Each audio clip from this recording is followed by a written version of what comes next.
Baik, selamat sore di suasana hujan yang cerah ini. Tak lupa saya aturkan Assalamualaikum warahmatullahi wabarakatuh. Mudah-mudahan di sore yang hujan ini menambah semangat, karena hujan itu rezeki. Insya Allah apa kegiatan kita ini menambah limpahan rezeki kita dari Allah SWT. Untuk acara kali ini berupa presentasi IHT yang akan disampaikan oleh Bapak Kurniawan Mukti Cahyadi, dan nantinya doa dan ice breaking akan dipandu oleh Bapak Vincentius Andri Kurniawan. Untuk mempersingkat kegiatan kita ini, acara, dan untuk doa saya persilakan Pak Vincentius Andri Kurniawan untuk memimpinnya. Silakan Pak Vincent.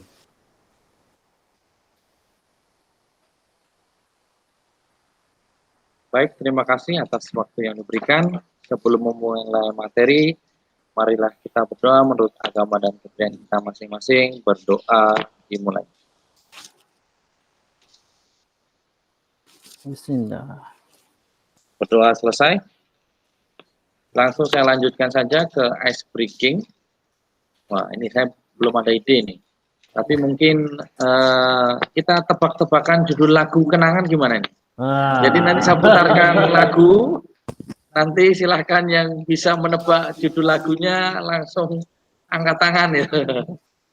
Terus langsung pulang. Oh enggak ya. Katakan nebak judulnya. Jangan langsung pulang. Yang raise hand dulu dapat hadiah. Mungkin 1-2 buah lagu lah.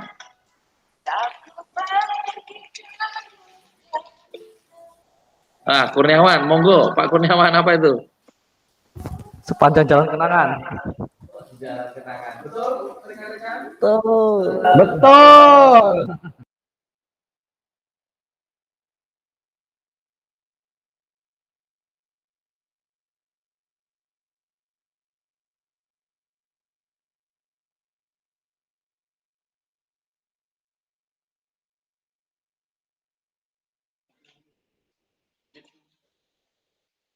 Ayo, ada tahu lagunya? Mosok?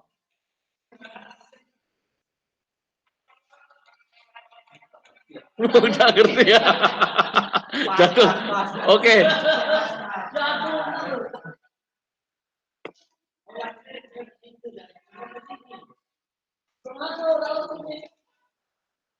Nggak masuk kah lagunya? Ayo, Pak Kardi, mosok nggak ngerti?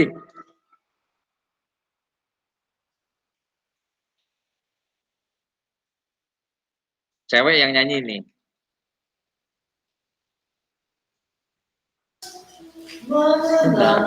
Judulnya yang jadi pertanyaan. Bukan. Ayo. Nggak mungkin saya jawab sendiri kan? Pasti tahu kan? Air mata itu bercurah. Ayo. Ada nanti satu kalimat itu judulnya itu.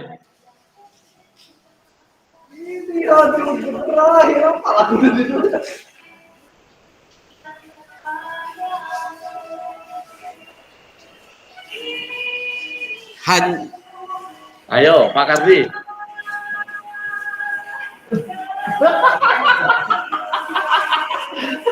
Nggak ngerti lagunya. Ini. Pas.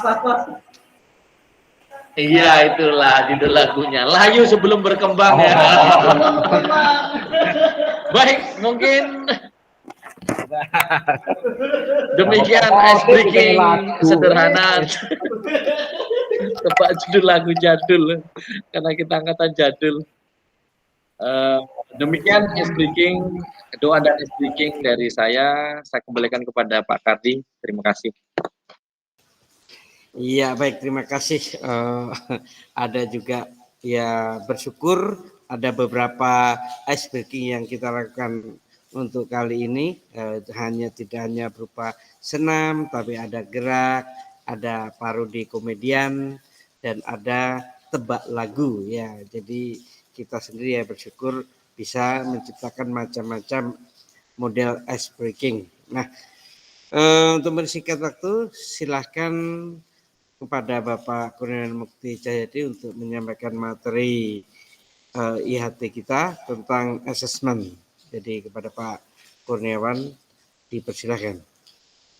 Baik, terima kasih Pak.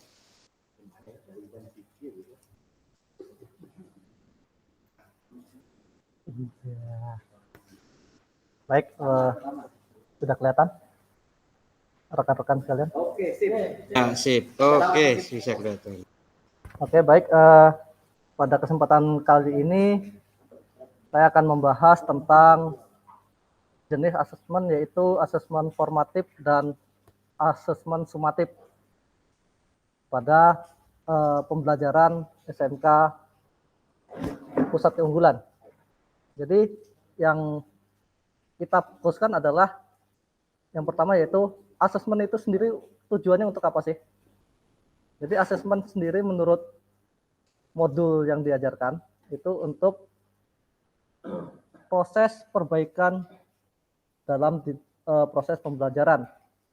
Jadi asesmen ini bisa dilakukan tiga jenis. Yang pertama asesmen diagnosis di awal ketika peserta didik baru menginjak ke suatu elemen atau fase. Kemudian ada asesmen formatif dan asesmen sumatif.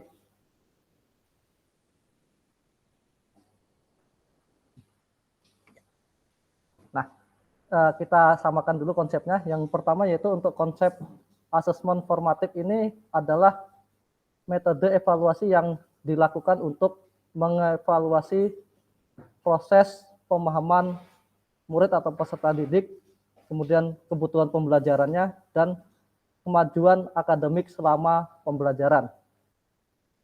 Asesmen ini adalah untuk memantau pembelajaran murid dengan memberikan umpan balik yang berkala dan berkelanjutan.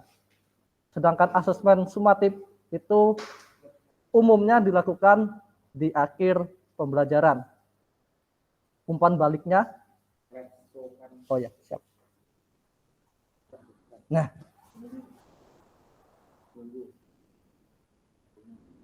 loading nggak? Masih loading? Ya, dibuat slideshow. Sudah nampak? Tar dulu. Set. Ya, set dulu.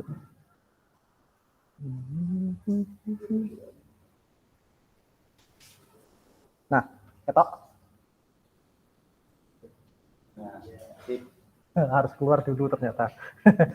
Jadi kita lanjutkan kembali. Untuk asesmen sumatif sendiri itu umumnya dilakukan di akhir tahap pembelajaran.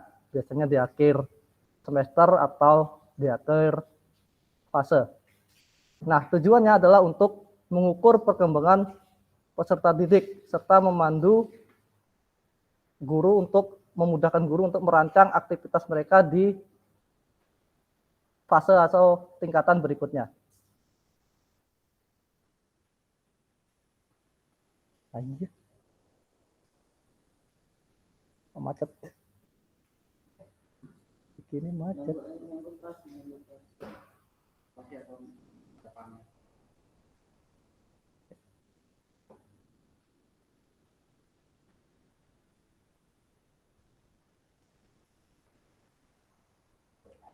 Deknya iki langel.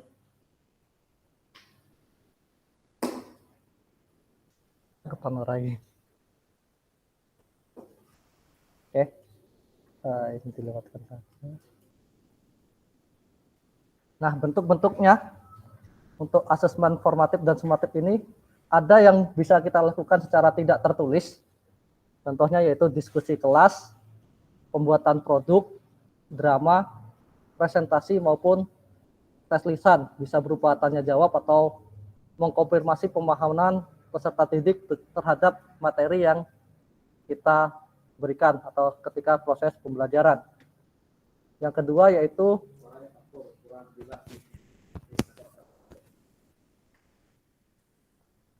saya ulangi. Bentuk-bentuk asesmen ini ada yang bisa tertulis dan ada yang tidak tertulis. Untuk yang tidak tertulis diantaranya yaitu untuk diskusi kelas yang digunakan untuk mengembangkan kemampuan komunikasi murid di depan umum dan mengumpulkan pendapat serta melatih belajar berdemokrasi. Kemudian ada produk atau presentasi, tes lisan, tanya jawab kita langsung kepada siswa untuk mengkonfirmasi pemahaman siswa terhadap materi yang kita berikan. Kemudian untuk yang tertulis itu bisa berupa jurnal, poster, tes tertulis bisa pilihan ganda ataupun esai. Nah, yang terakhir adalah umpan balik. Mengapa ini kita perlukan? Yaitu untuk mengumpulkan informasi sejauh mana tingkat pencapaian dari pembelajaran yang telah kita lakukan.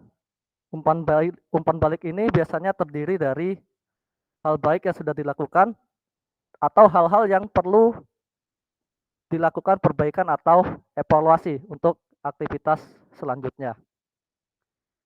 Nah, umpan balik ini manfaatnya yang pertama untuk guru yaitu untuk memberikan informasi perkembangan peserta didik serta untuk mengevaluasi sejauh mana kegiatan pembelajaran itu berlangsung, ketercapaian pembelajaran yang kita lakukan. Dari situ nanti apabila ternyata terdapat banyak kendala, maka dilakukan modifikasi atau perubahan dalam proses belajar mengajarnya, menyesuaikan dengan kendala yang dihadapi. Kemudian untuk murid sendiri yaitu dengan adanya evaluasi atau umpan balik ini, dia bisa untuk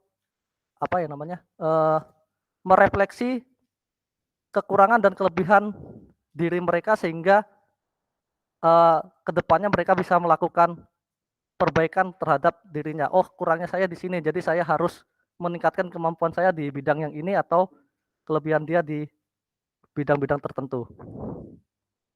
Kemudian prinsip umpan balik itu ada 10. Yang pertama yaitu untuk mudah dimengerti, artinya bisa menggunakan bahasa yang paling sederhana atau paling mudah dipahami oleh peserta didik. Kemudian selektif, melihat ke depan, seimbang, kontekstual atau dihubungkan dengan capaian pembelajaran, tepat waktu, lebih dari penilaian. Jadi umpan balik ini tidak hanya berupa nilai, tapi bisa juga performa atau pencapaian target peserta didik yang lainnya. Kemudian spesifik, melihat ke belakang atau melihat kemampuan pencapaian murid tersebut, dan transferable.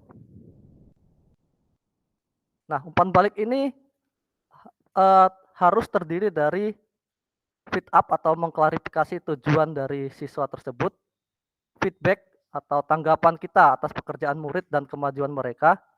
Kemudian ada feed forward yaitu saran yang kita berikan kepada siswa atau murid untuk masa depan mereka.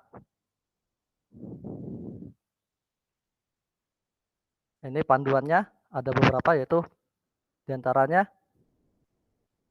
dokumen, bisa menggunakan dokumen atau seberapa sering umpan balik harus diberikan. Nah, asesmen pada SMK itu ada beberapa jenis, diantaranya KWU, PJBL, TEVA atau teaching bakteri, UUK, ujian unit kompetensi, kemudian ada UKK, uji kompetensi, dan PKL atau praktek kerja di lapangan. Nah, masing-masing asesmen ini bertujuan untuk memberikan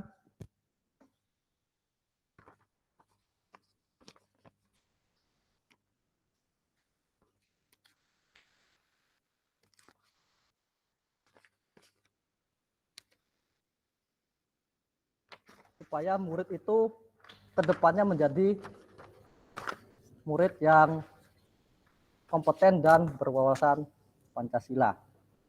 Mungkin sekian dulu penjabaran dari saya. Saya kembalikan ke moderator. Baik, terima kasih sekali penjelasan yang setelah disampaikan oleh Pak Kurniawan Mukti Cahyadi pada sesi materi ini, pembahasan tentang konsep asesmen.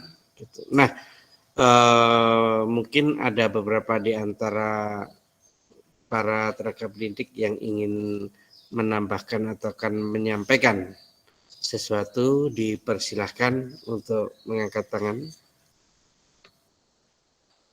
Baik, Pak Agus Pramono telah mengangkat tangan. Dipersilakan untuk memberi masukan atau tanggapannya terhadap presentasi yang disampaikan oleh Pak Kurniawan Mukti. Silakan Pak Agus Pramono. Baik, terima kasih Pak Soekardi memberikan kesempatan kepada kami. Assalamualaikum warahmatullahi wabarakatuh. Selamat sore.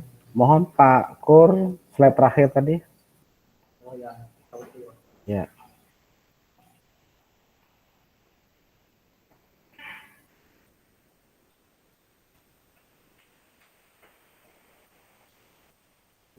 Ya. Baik. Tadi apa? Tadi apa tadi itu apa? Itu. Ujian unit kompetensi. Oke, baik. Ini ada berapa asesmen? Ada kewirausahaan, project based learning, testing factory, UUK, UKK dan PKL. Apakah keenamnya ini di semuanya saat asesmen ini harus muncul? Ataukah bisa ngambil 2 saja, atau 3 saja, atau 1 saja?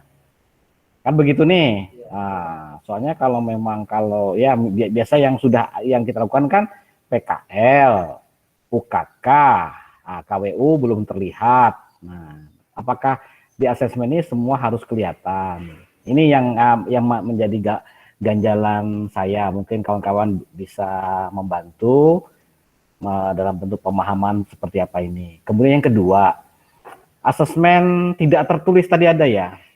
Tertulis dan tidak tertulis. Nah, untuk mengukur tidak tertulis ini apakah perlu semacam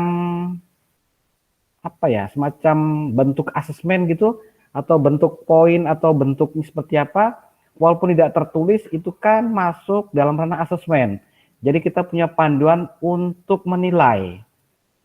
Nah, apakah perlu kita buat semacam kalau kita buat sheet report gitu, ada yang di checklist, ya, walaupun tidak tertulis di asesmen, tapi itu kita nilai karena asesmen. Nah, kemudian yang tidak tertulis ini apakah muncul di pertama, diagnostik, formatif atau di sumatif? Apakah di semua asesmen ini muncul itu? Itu baik, terima kasih. Baik, terima kasih Pak Agus Pramono. Mungkin cukup jelas. Silahkan ditanggapi Pak Kurniawan.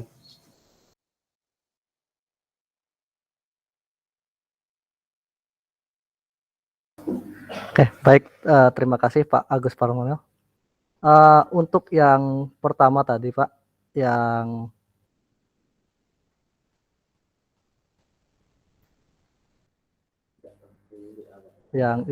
asesmen ada kewirausahaan, project based learning, teaching factory, uji unit kompetensi UKK, uji kompetensi keahlian dan PKL ini sebenarnya tidak semuanya harus kita asesmen, Pak.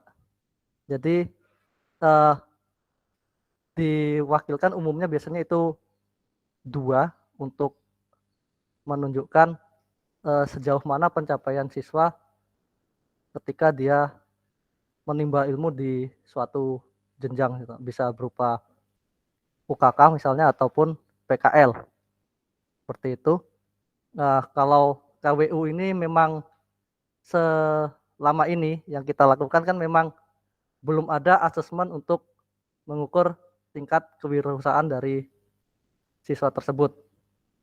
Teaching factory pun sejauh ini industri kita belum bekerja sama dengan Iduka, jadi menjajaki kemungkinan untuk teaching factory pun masih dalam proses penjajakan. Begitu juga dengan project based learning. Seperti itu, Pak. Kemudian untuk yang asesmen tidak tertulis ini, apakah disertakan dalam formatif ataupun sumatif, itu menyesuaikan dengan pembelajarannya, Pak. Jadi bisa kita lakukan ketika proses pembelajaran, dan apakah perlu dibuatkan semacam checklist atau daftar checklist, itu menurut pendapat saya pribadi sih tidak diperlukan untuk pembuatan daftar centang, karena umumnya kita bertanya untuk apresiasi terhadap siswanya, Pak. Misalnya tingkat pemahamannya sejauh mana, kemudian melatih siswa itu untuk berkomunikasi aktif selama pembelajaran, untuk mengembalikan fokus peserta didik ketika belajar, seperti itu, Pak.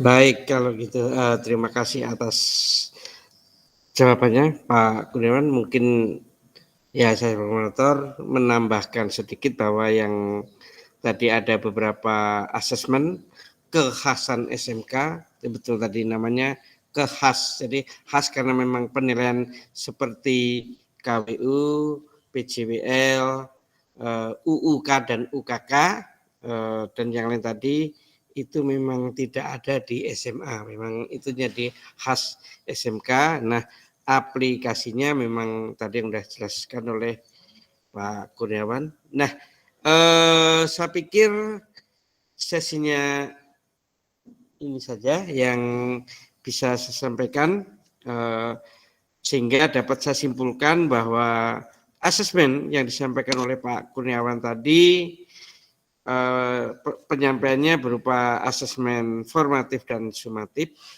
di mana konsep asesmen formatif dan sumatif itu ada jenis lisan atau tulisan. Kemudian juga ada asesmen umpan balik, di mana tadi sudah disampaikan ada 10 prinsip asesmen umpan balik, dan terakhir adalah asesmen kekhasan SMK. Nah, saya pikir dan cukup sampai di sini dulu presentasi yang disampaikan Pak Kurniawan. Nah, untuk menutup giat kita ini dan giat prosesi kita pelatihan untuk SMKPK itu sesi terakhir, maka saya harap ditutup dengan doa oleh Bapak Vicentius Andri Kurniawan. Waktu dan tempat saya persilahkan. Untuk mengakhiri sesi pembahasan kita pada hari ini, marilah kita berdoa menurut agama dan keyakinan kita masing-masing. Berdoa dimulai.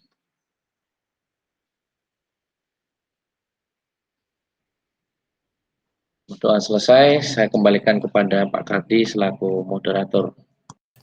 Terima kasih Pak Vincent. Saya terima kembali penyerahan mandat acara ini, dan dengan berakhirnya doa tadi maka berakhir pula sesi terakhir acara proses video making ini. Mudah-mudahan apa yang kita lakukan hari ini bermanfaat bagi kita, keluarga, dan rakyat Indonesia. Saya akhiri. Baiklah, taufiq wal hidayah. Wassalamualaikum warahmatullahi wabarakatuh. Waalaikumsalam warahmatullahi wabarakatuh. Selamat sore dan salam sejahtera. Selamat sore. SMK hebat. SMK hebat. SMK hebat. Berhenti merekam. Cus.